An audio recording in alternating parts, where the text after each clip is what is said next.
고혈압 쇼크는 혈압이 급격히 상승하며 심장, 신장, 눈, 뇌 등 주요 장기에 손상이 발생하는 상황인데요. 과도한 소금 섭취는 혈액 내 나트륨 농도를 높여 혈액량이 증가하고 혈압이 급격하게 상승합니다. 고혈압 쇼크를 예방하려면 저염식 식단과 전반적인 식습관을 개선해야 하는데요. 요즘 설탕과 관련된 위험성은 많은 분들이 잘 알고 있지만 설탕과 더불어 일상에서 많이 사용하고 섭취하는 소금은 안일하게 생각하는 경우가 많이 있습니다. 오늘 영상에서는 소금의 부작용과 소금과 함께 먹으면 독이 될 수 있는 상극인 음식 3가지와 소금과 함께 먹으면 소금의 유익한 효능을 우리 몸에 100% 흡수시킬 수 있는 음식 3가지까지 소개할 예정이니 끝까지 놓치지 마세요. 우선 소금과 함께 먹으면 독이 될 수 있는 상극인 음식 3가지를 소개하겠습니다. 첫 번째는 김치입니다.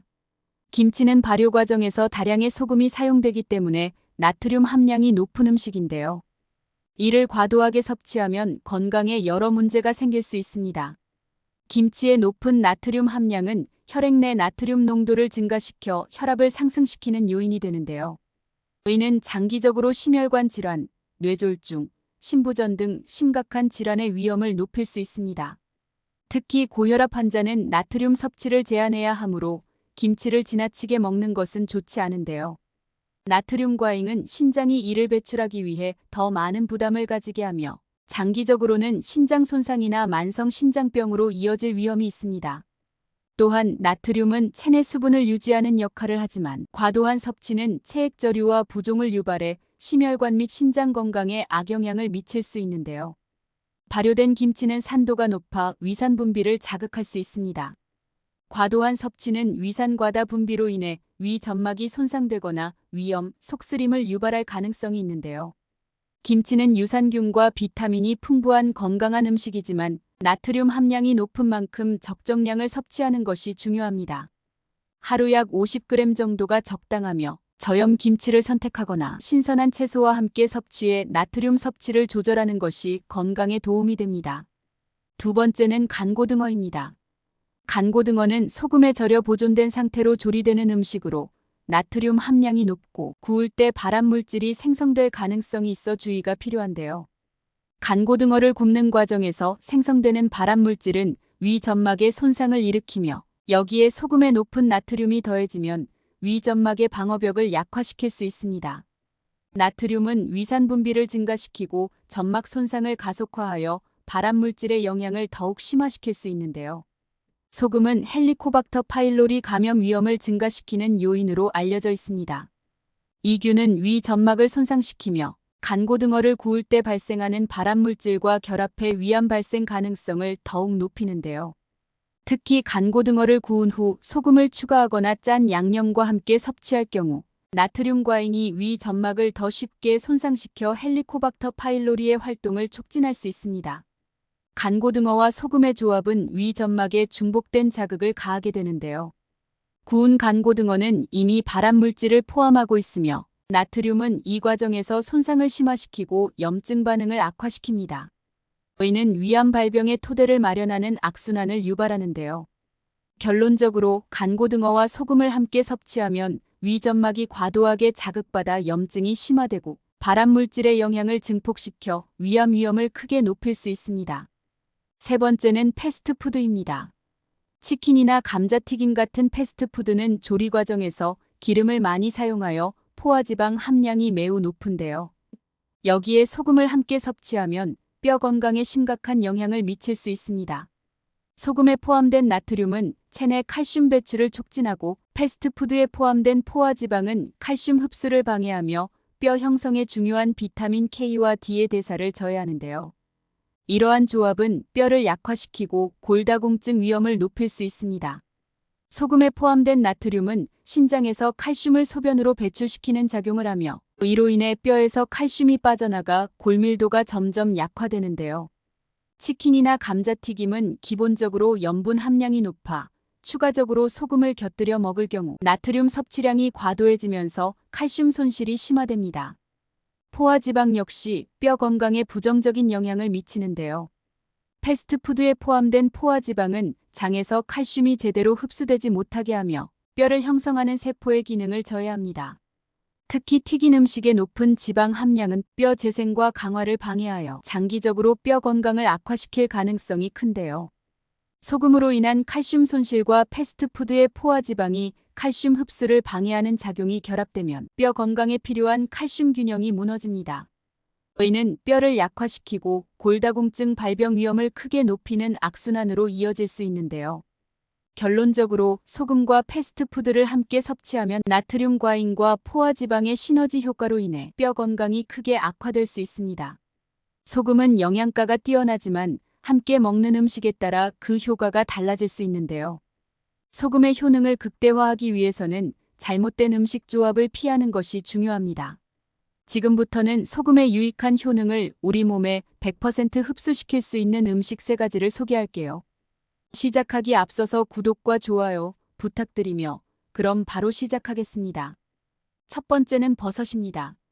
소금은 체내에서 땀, 소변, 기타 체액을 통해 소실된 전해질을 보충하는 데 필수적이며 특히 운동 후에는 전해질 균형을 유지하는 것이 중요한데요.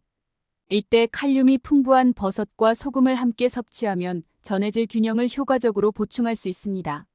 소금은 체내 나트륨을 보충하여 수분 균형을 유지하고 근육 경련을 예방하는 데 도움을 주는데요. 버섯은 칼륨이 풍부해 나트륨과 칼륨의 균형을 맞추는 데 이상적인 음식입니다. 나트륨은 세포 외부에서 작용하고 칼륨은 세포 내부에서 작용하여 신경 자극 전달과 근육 기능 조절에 필수적인 역할을 합니다. 이 두 성분은 함께 섭취할 때 시너지 효과를 발휘해 건강에 긍정적인 영향을 주는데요. 운동 후에는 땀을 통해 나트륨과 칼륨이 동시에 소실됩니다. 소금은 부족한 나트륨을 보충하고 버섯은 칼륨을 공급해 전해질 균형을 빠르게 회복시켜 피로를 줄이고 근육 경련을 예방하는데요. 특히 버섯은 저칼로리이면서 칼륨 함량이 높아 운동 후에 땀을 많이 흘린 후 섭취하기 좋은 음식입니다. 두 번째는 계란입니다. 계란과 소금을 함께 섭취하면 맛을 더할 뿐만 아니라 영양 균형 면에서도 다양한 이점을 제공하는데요. 계란은 단백질, 비타민, 미네랄이 풍부한 완전식품으로 체내 에너지 공급과 근육 형성에 중요한 역할을 하며 소금은 체내 나트륨을 보충하여 전해질 균형을 유지하고 근육 기능을 지원합니다. 이 두 가지를 함께 섭취하면 건강에 긍정적인 시너지 효과를 얻을 수 있는데요. 소금은 체내 나트륨을 보충하여 땀이나 소변으로 손실된 전해질을 빠르게 회복시킵니다. 계란에 함유된 칼륨과 함께 작용해 나트륨과 칼륨의 균형을 맞추며 신경 자극 전달과 근육 수축을 조절하는 데 도움을 주는데요. 특히 운동 후나 더운 날씨에 땀을 많이 흘린 경우 계란과 소금을 함께 섭취하면 효과적으로 전해질 균형을 유지할 수 있습니다. 나트륨과 칼륨은 신경 신호 전달과 근육 수축에 필수적인 역할을 하는데요.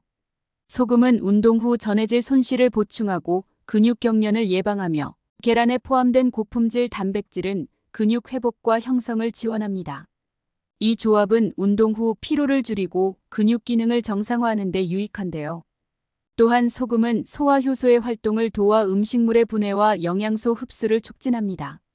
계란과 함께 섭취하면 계란에 포함된 단백질, 비타민, 미네랄의 흡수를 더욱 원활하게 만들어 소화 건강을 지원합니다. 세 번째는 생강차입니다. 소금과 생강차를 함께 섭취하면 소화 건강에 매우 유익한데요. 소금은 체내에서 위산을 생성하는 염소를 제공하여 음식 소화를 돕고 위의 산도를 유지합니다. 생강차는 전통적으로 소화를 촉진하고 위장 기능을 강화하는 데 사용되어 왔으며 소금과 함께 섭취하면 이러한 효과를 더욱 증대시킬 수 있는데요. 소금은 위산 생성을 도와 단백질을 효과적으로 분해하고 음식물이 원활히 소화되도록 지원합니다. 생강차는 소화효소의 분비를 촉진하고 위장 운동을 활성화하여 음식물이 위와 장에서 부드럽게 이동하도록 돕는데요. 이 두 가지를 함께 섭취하면 위의 산도가 적절히 유지되어 음식 소화가 더욱 효율적으로 이루어질 수 있습니다. 또한 소금에 포함된 염소는 위산을 생성해 병원균을 억제하는 데 기여합니다. 생강차는 항염증 및 항균 작용을 통해 소화관에서 유해 미생물의 성장을 억제하고 위장 내 환경을 건강하게 유지하여 감염으로 인한 소화 불편을 예방하는 데 도움을 주는데요. 섭취 방법으로는 생강차를 따뜻하게 우려낸 후 소금을 약간 첨가하여 마시는 것이 좋습니다. 이 간단한 방법으로 소화력을 향상시키고 위장 건강을 효과적으로 관리할 수 있습니다. 오늘 소개해드린 이 음식 조합으로 소금의 효능을 극대화하여 더욱 건강하게 즐기시는 게 어떨까요? 오늘의 마지막 보너스 영상에서는 알아두면 더욱 흥미롭고 소금을 한층 더 맛있게 즐길 수 있는 흥미로운 이야기를 전해드릴 예정입니다. 소금을 즐겨 먹는 분들이라면 놓치지 마세요. 먼저 소금은 인류 역사상 가장 오래되고 중요한 조미료 중 하나로 음식의 맛을 내고 보존하는 데 필수적인 역할을 해왔는데요. 또한 소금은 단순한 식재료를 넘어 경제적, 문화적, 종교적 의미를 지닌 독특한 자원으로 자리 잡아왔습니다. 또한 소금은 자연에서 쉽게 얻을 수 있는 자원이지만 그 형성과 공급에는 지구의 지질학적 변화가 중요한 역할을 했습니다. 대부분의 소금은 바다에서 자연 증발로 만들어진 바다소금과 수백만 년 전 증발된 고대 내륙 바다에서 형성된 지하 소금층에서 나오는데요. 인류는 기원전 약 6000년경부터 소금을 채취하기 시작했으며 이를 통해 음식 보존과 조미 기술이 발달했습니다. 더불어 고대 중국에서는 소금이 약재로 기록될 만큼 중요한 자원이었으며 메소포타미아와 이집트에서는 음식 보존뿐 아니라 미라를 만드는 데 필수적인 성분으로 사용되었는데요.